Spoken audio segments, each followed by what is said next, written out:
L'éducation, la santé et les personnes vulnérables. 3 départements sociaux passés au scanner par le ministère du Budget. De 2021 à 2024, ils ont en commun le faible niveau d'absorption des ressources. Cette étude appuyée par l'UNICEF a révélé que, malgré les efforts réalisés, les budgets alloués aux secteurs sociaux restent en dessous des engagements internationaux, notamment ceux d'Abuja, qui recommandent le 15% du budget national pour la santé et 20% pour l'éducation.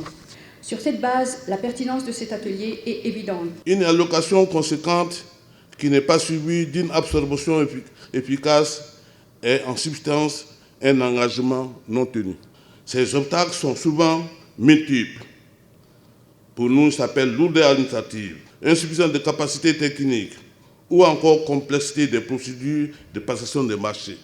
Des réalités contraires aux données scientifiques, d'où la mise à jour des acteurs de la chaîne de dépenses au niveau des départements sociaux. Nous savons tous que dans le contexte guinéen, les contraintes budgétaires ne sont pas uniquement liées aux ressources disponibles, mais souvent à des blocages internes dans la planification, la gestion et le suivi de la dépense publique.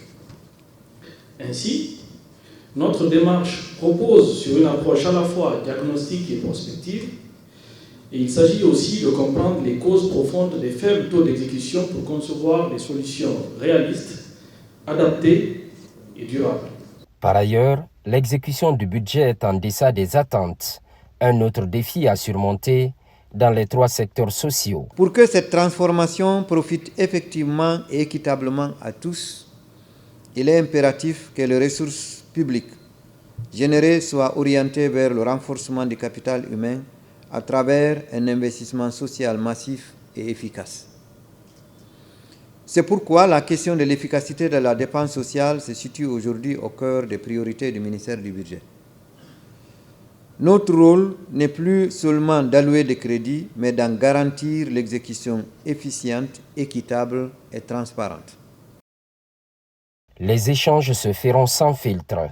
Dévoiler les contraintes de part et d'autre pour des propositions concrètes. Finalité, améliorer les performances lors des prochains exercices budgétaires.